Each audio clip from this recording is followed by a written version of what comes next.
एक बार हम सभी पुनः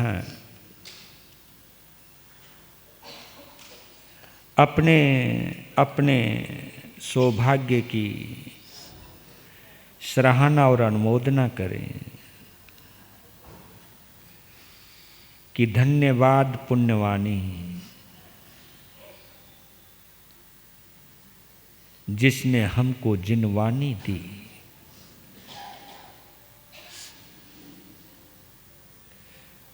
धन्यवाद पुण्यवानी,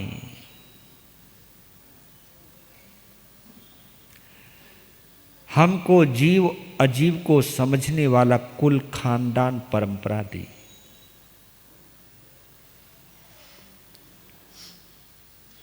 धन्यवान पुण्यवानी, जिसकी बदौलत हमको वीतराग वाणी मिली।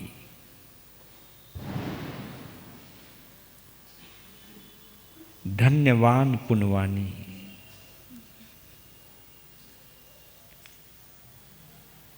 कि भेद विज्ञान के जरिए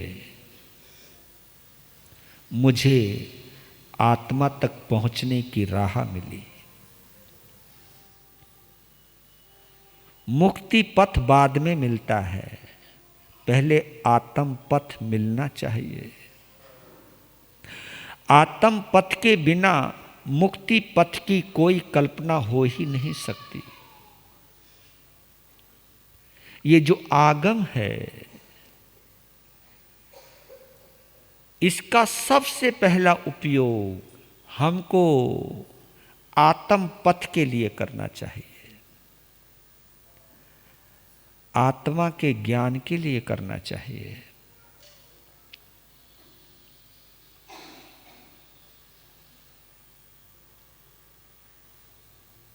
और इस श्रुतदेव के माध्यम से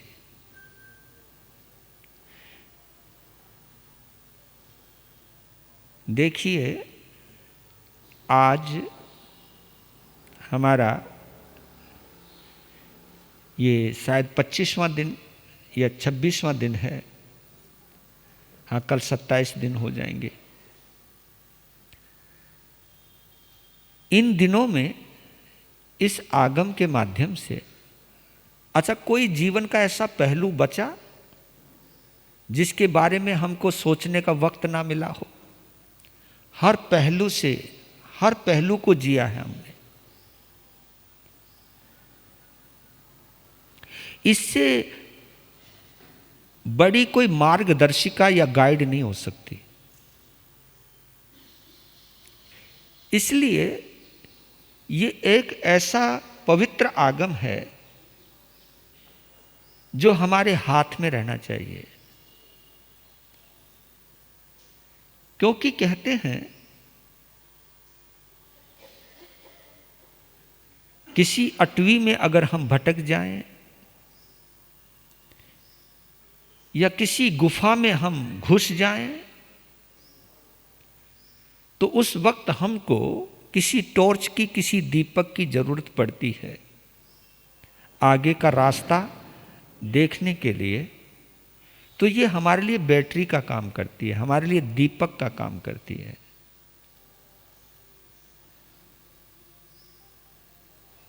जीवन में हमारा तुम्हारा वास्ता अंधकार और प्रकाश से होता ही रहेगा, लेकिन कुछ प्रकाश समयबद्ध रहते हैं, कालबद्ध रहते हैं। सूर्य की उपस्थिति में प्रकाश रहता है, सूर्य की अनुपस्थिति में अंधकार हो जाता है। आजकल तो सूर्य के बाद भी प्रकाश की पूरी व्यवस्था है, लेकिन कभी ऐसा भी वक्त था, आज से 50-60 साल पहले या 70-80 साल पहले, 100 साल पहले ऐसा भी वक्त था, दिन छुपते ही अंधकार हो जाता, फिर दिए का सहारा लेते थे।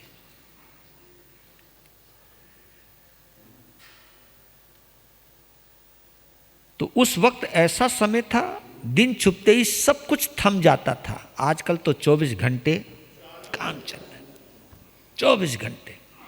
नहीं तो कभी वक्त ऐसा था कि दिन छुपा, काम बंद, सब अपने अपने घर।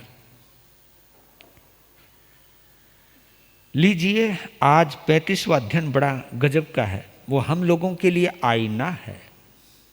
मैं भगवान की करुणा के बारे में सोच रहा था कि इसी उत्तराध्ययन सूत्र के अंदर साधुओं को लेके कितने बार बोला है उन्होंने। उन्हें मालूम था कि पंचम आर्य में ये कुछ होने वाला है।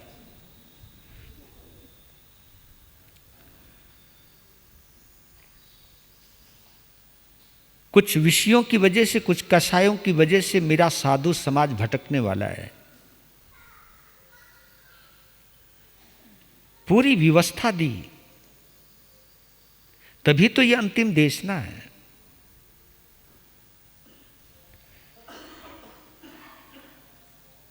तो आप ये समझिए कि प्रभु ने कितनी अनंत करुणा की होगी। हमने उसका कितना लाभ उठाया है, कितना लाभ उठाएंगे ये तो पता नहीं है, लेकिन उन्होंने अपनी तरफ से कोई कमी नहीं छोड़ी। उन्होंने हर तरह से सचेत कर करके गए हैं और ये महसूस करके या करवा के गए हैं कि मैं ना सही लेकिन मेरी अंतिम देशना तुम्हारा मार्गदर्शन करेगी। अगर तुम मार्ग देखना चाहो तो, अगर तुम सही रास्ते पर आना चाहो तो रास्ता दिखाएगी।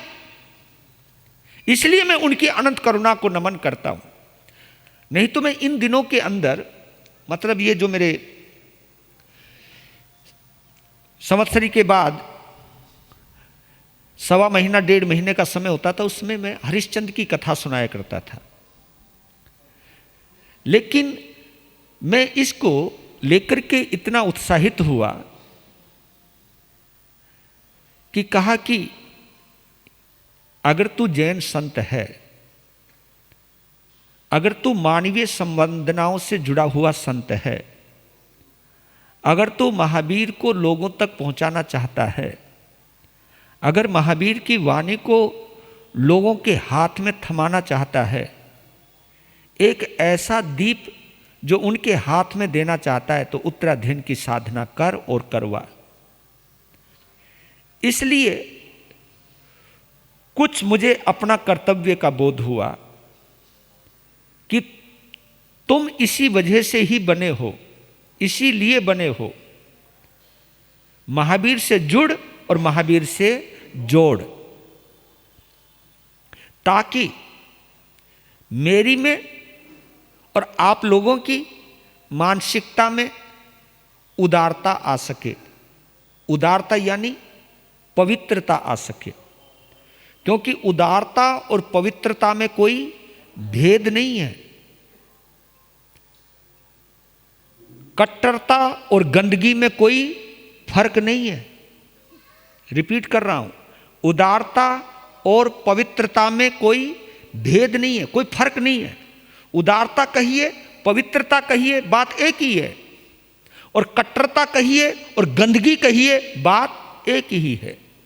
क्योंकि कट्टरता हमें गंदगी की तरफ ले जाती है। मोहनीय कर्म का जब, महामोहनीय कर्म का जब उदय होता है, तब कट्टरता आती है। और हमारे यहाँ महामोहनीय कर्म को नरक का कारण बतलाया है कि महामोहनीय कर्म के आधार पर ही हमारे अंदर कट्टरता आती है। तो मैं महावीर का संत हूं, महावीर का भक्त हूं, महावीर का ही अनुयायी हूं। महावीर की वाणी को पहुंचाने के लिए मुझको ये जैन बाना मिला है, जैन साधन मिला है, जैन साधु का वेश मिला है। इसीलिए इस कर्तव्य निष्ठा से हो सकता है आपके बहाने हमारे अंदर भी पवित्रता आ जाए। आपको सुनाते सुनाते मुझे भी एक बात का आभास होता रहे कि देख, तू दुनिया को समझा रहा है, खुद समझ। ऐसा ना हो कि कोई तेरे ऊपर ही उंगलियां उठाने लग जाए। तो कहीं ना कहीं ये मेरे लिए भी प्रबोधनी बनती है। प्रबोधनी यानी बोध देने वाली बनती है। मैं उन पलों को धन्य मानता हूं जिन पलों के अंदर जिन शासन के प्रति वफादारी की भाव आते हैं। और ये जिन शासन की वफादारी नहीं है, ये आत्मा के प्रति वफादारी है। आत्मा, जो हमारी आत्मा मुक्ति की तरफ जाने के लिए तड़फ रही है, उस आत्मा को मुक्ति की राह पर ले जाने के भाव, जो भी साधन है, जो भी साधना है, उससे जुड़ना और जोड़ना हमारा पवित्र लक्ष्य होना चाहिए। तो ये 35वां अध्ययन अनगार, आपने देखा होगा क्षुल्लक निर्ग्रंथ भी इसके अंदर आया, अध्ययन है, क्षुल्लक निर्ग्रंथ का भी अध्ययन आया, इसमें महानिग्रंथीय अध्ययन भी आया, इसके अंदर पाप शर्मन का भी वर्णन आया, और इसमें आज अनगार मार्ग गति का वर्णन आ रहा है। हे प्रभु, हम बहुत नालायक हैं, हम अभी विषय और कसाय के साथ अनुबंध कर चुके हैं।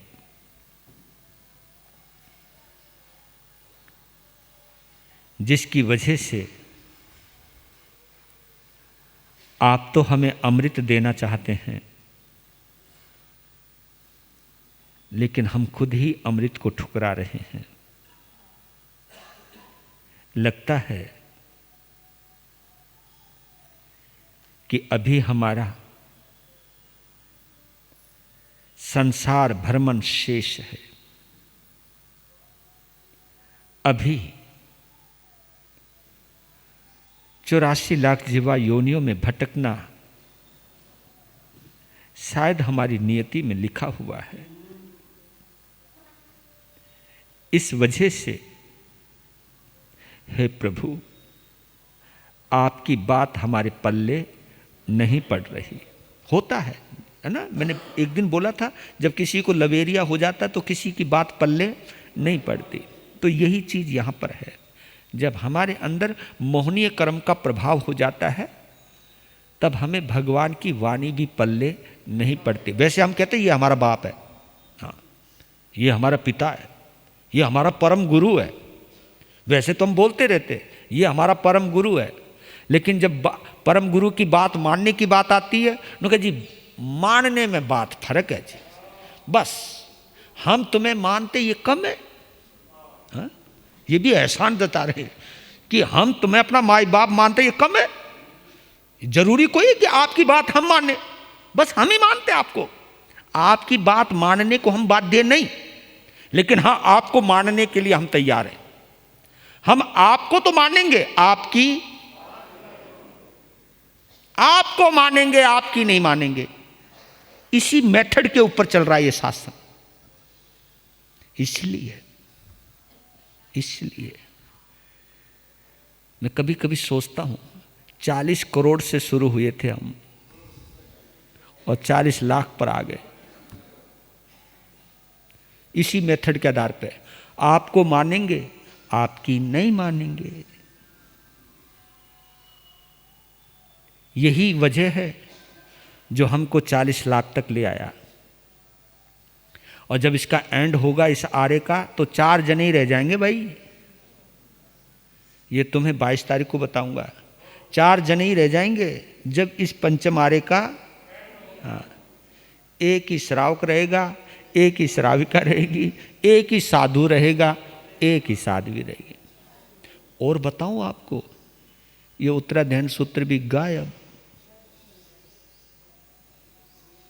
केवल 10वें कालिक सूत्र के 4 अध्ययन बचेंगे बस, और कुछ 10वें कालिक सूत्र भी पूरा नहीं बचने वाला है। 4 अध्ययन बचेंगे, 4 जने बचेंगे। ऐसी स्थिति आने वाली है पंचम आर्य के एंड में। तो अब भी समझ जाए तो अच्छा है, ना समझो तो थारी मर्जी और मेरी मर्जी, और इसमें क्या कर सकते हैं। तो 4 लाइनें बोलते हैं, है ना जी। अनगार बन कर, क्योंकि ये अनगार मार्ग गति है। अनगार बन कर मार्ग में पुरुषार्थ हो आचार में, मार्ग के परि सहे आस्वाद नहीं सत्कार में, मार्ग के परिचय सहे, आस्वाद नहीं सत्कार में। शुक्ल ध्यान में लीन रह के, मोह माया को तजे, मृत्यु समय इस देह को संलेख ना करके तजे, मृत्यु समय इस देह को संलेख ना करके तजे। अनगार बनकर मार्ग में पुरुषार्थ हो आचार का। अगर मैं संत बन गया हूं तो एक ही पुरुषार्थ होना चाहिए, एक ही मेहनत होनी चाहिए कि मैं अपने आचार को सही करूं, मैं अपने चरित्र को अच्छा बनाऊं, मैं अपने आचार व्यवहार विचार को श्रेष्ठ बनाऊं। क्योंकि आपने कभी एक लाइन पढ़ी हो या सुनी हो, वहां लिखा है बाना बदले सौ बार, बाना बदले सौ बार, बाण बदले सो बेड़ा पार। बाना बदले सौ बार और बाण बदले सो बेड़ा पार।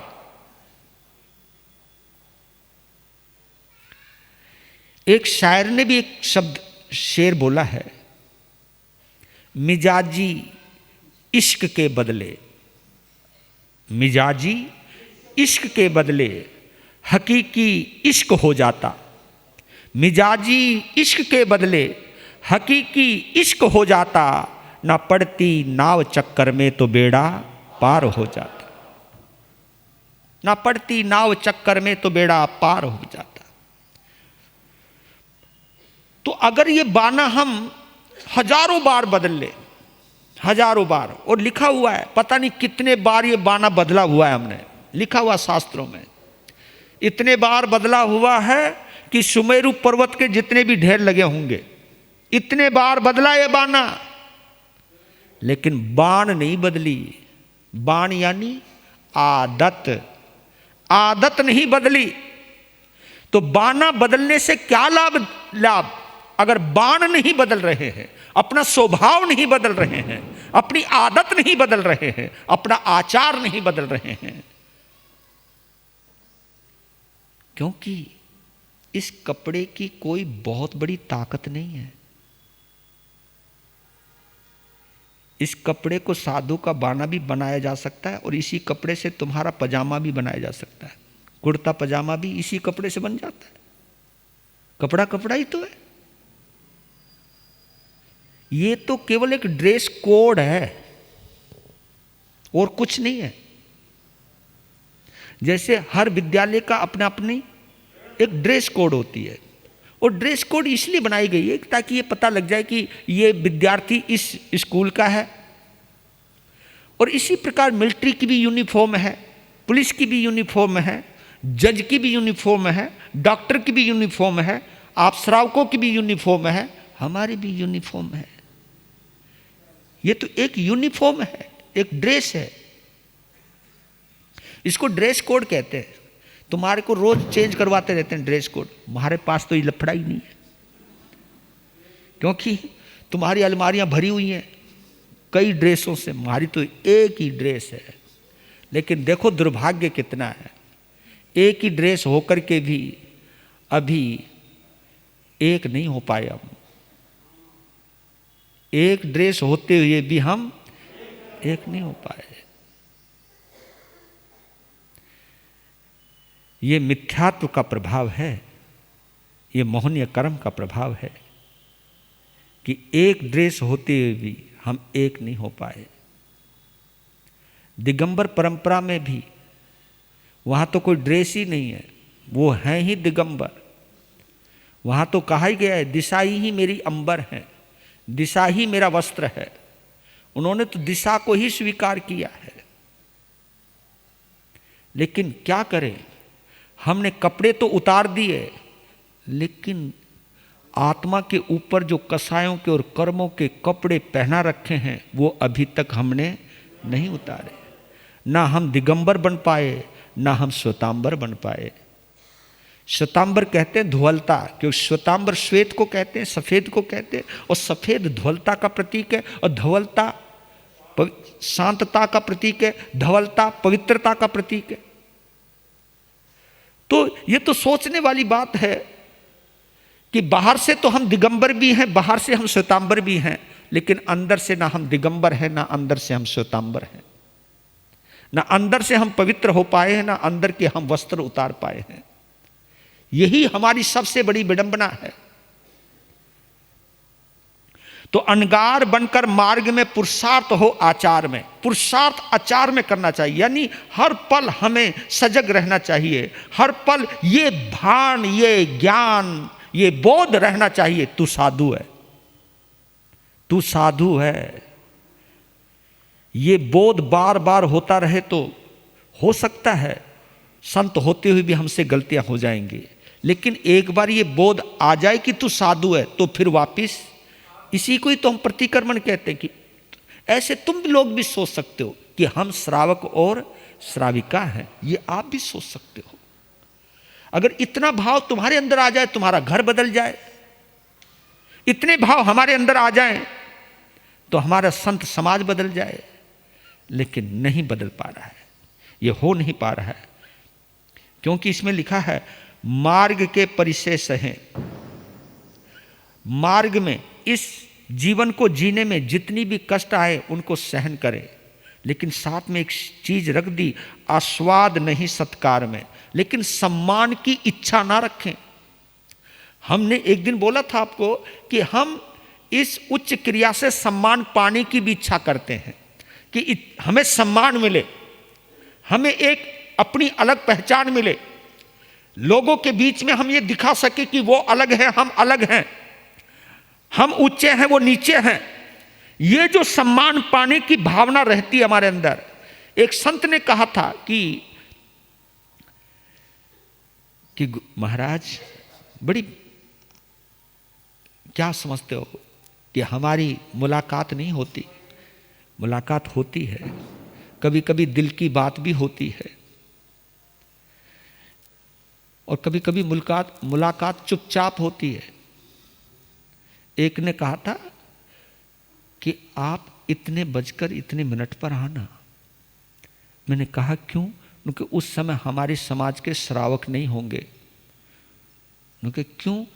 समझा करो ना, हम नहीं मिल सकते, आप लोगों से मिलना वो अच्छा नहीं मानते।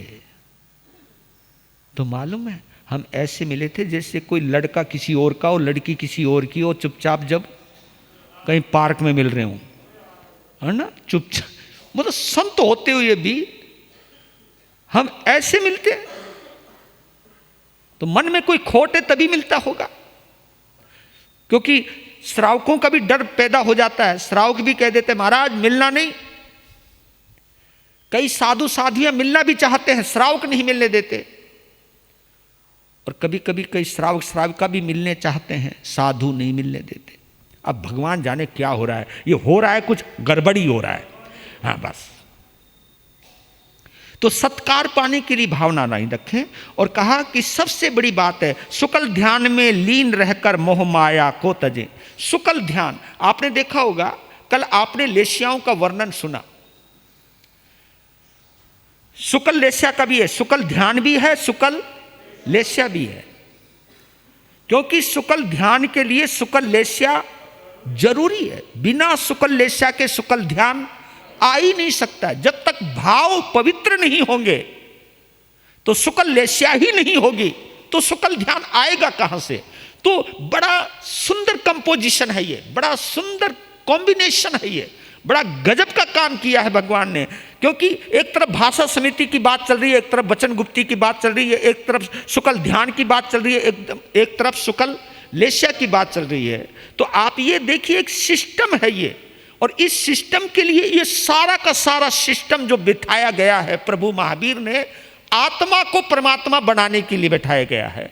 इस आत्मा को कार्बन शरीर से बाहर निकालने के लिए बनाया गया है कि एक बार जो कार्बन शरीर रूपी कैद में ये आत्मा जो कैद है, एक बार ये कार्बन शरीर, क्योंकि उसी को पिंजरा कहा है, असली पिंजरा हमारे, देखिए देखने में दो पिंजरे हैं, एक पिंजरा ये शरीर है, एक पिंजरा ये शरीर है, शरीर में भी एक और पिंजरा है, क्योंकि इस शरीर, इस पिंजरे को छोड़ के तो निकल जाती है आत्मा, लेकिन वो जो कार्बन शरीर का पिंजरा है ना, अभी उसको छोड़कर नहीं निकल पा रही है।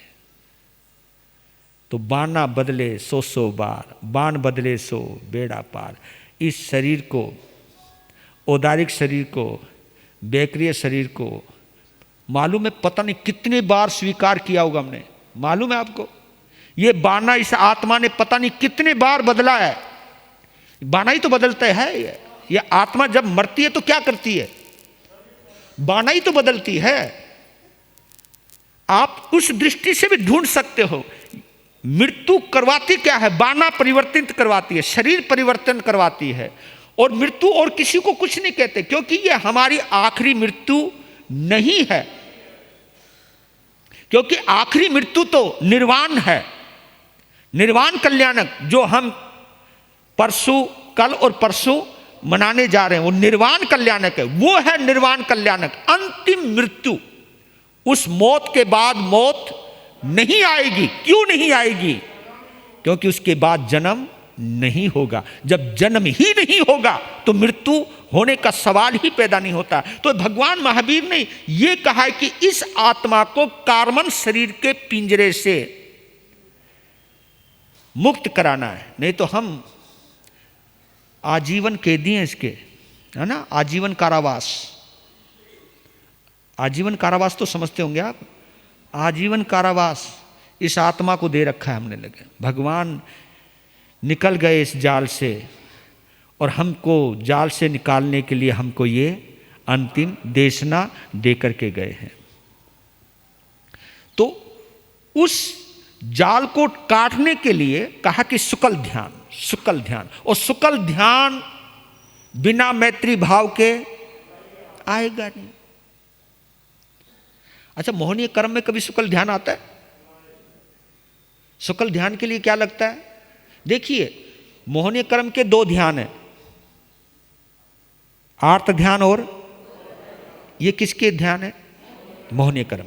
मैत्री भाव के दो ध्यान है, धर्म ध्यान और ये मैत्री भाव। तो भगवान ने मैत्री भाव पर सबसे ज्यादा जोर दिया। तपस्या पे इतना जोर नहीं दिया जितना जोर, और जो भी तपस्या है वो भी मैत्री भाव का ही हिस्सा है, और किसी का हिस्सा नहीं, वो भी मैत्री भाव का हिस्सा है। लेकिन आप आश्चर्य मानोगे ना कि हमारा जैन शासन का जो बेस है, जो आधारशिला है, वो मैत्री भाव है हमारे में। जरा बोलो ना, मैत्री भाव नहीं। ये तो काम चल रही हो है।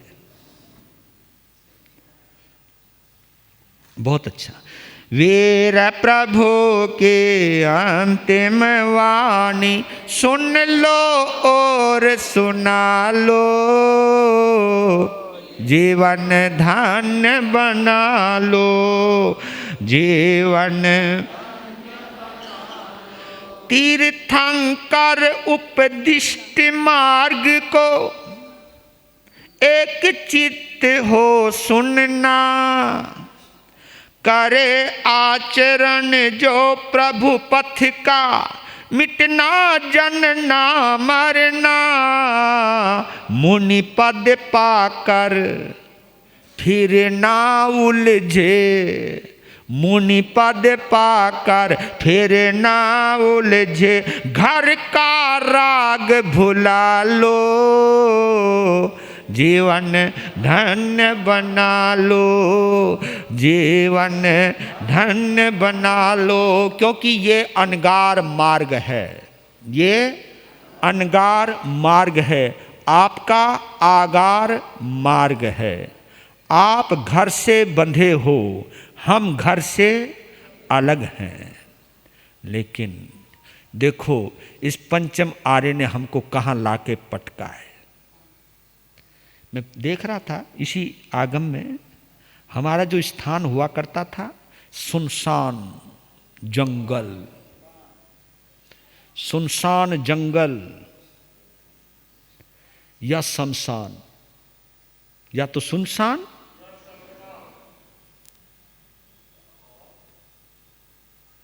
सुनसान इसलिए ताकि तुम शून्य में जा सको। बड़ा गहरा शब्द है ये। सुनसान इसलिए ताकि तुम शून्य में जा सको। शून्य समझते हो? जीरो। शून्य में जा सको। शून्य यानी निर्विचार अवस्था में जा सको। निर्विचार अवस्था यानी आप सुकल ध्यान में जा सको, आत्म भाव में जा सको। क्योंकि आत्म भाव का मतलब है शून्य। शून्य आत्म भाव। क्योंकि जितने भी विचार हैं ये आत्मा के नहीं हैं। ये जितने भी विचार हैं आपके मन मस्तिष्क के हैं, आपकी मस्तिष्क के विचार है, मन के विचार है। आत्मा आत्म भाव उसको कहते जहां विचार खत्म होने लग जाते हैं।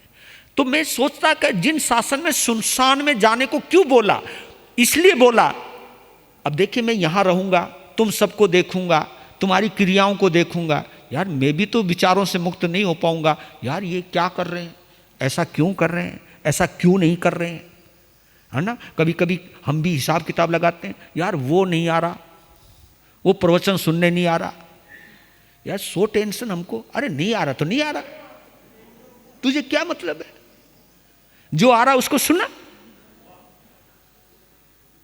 और कभी कभी तो क्या होता है यार, जो आ रहा उसकी इज्जत नहीं है ना विडंबना। जो आ रहा उसकी इज्जत नहीं, और जो नहीं आया उसको लेकर के रो रहे।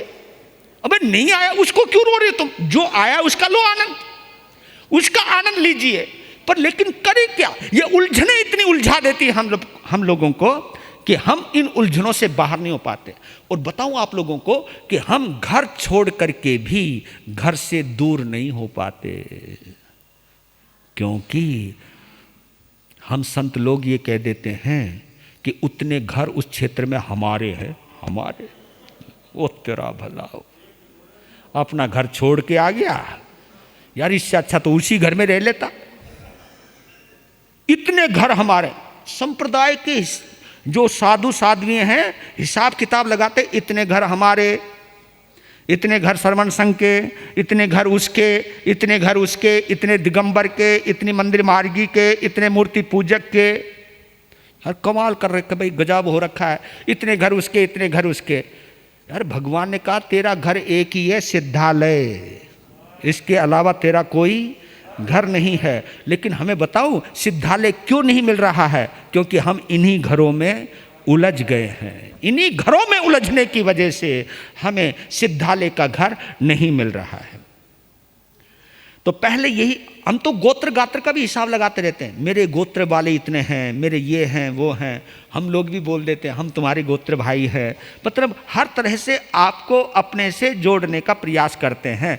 मैं इतना सोचने लगा हूं कि जितना प्रयास हम आप लोगों को अपने से जोड़ने में करने में लगे हैं, काश थोड़ा सा प्रयास हमने अपने आप को प्रभु से जोड़ने में किया होता, आत्मा को परमात्मा से जोड़ने में किया होता।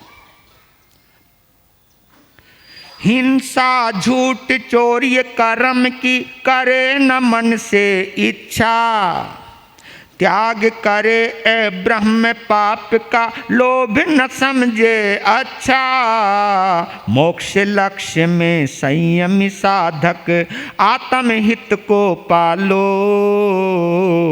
जीवन धन्य बना लो, जीवन धन्य बना लो। वीर प्रभु की अंतिम वाणी सुन लो और सुना लो, जीवन धन्य बना लो, जीवन धन्य।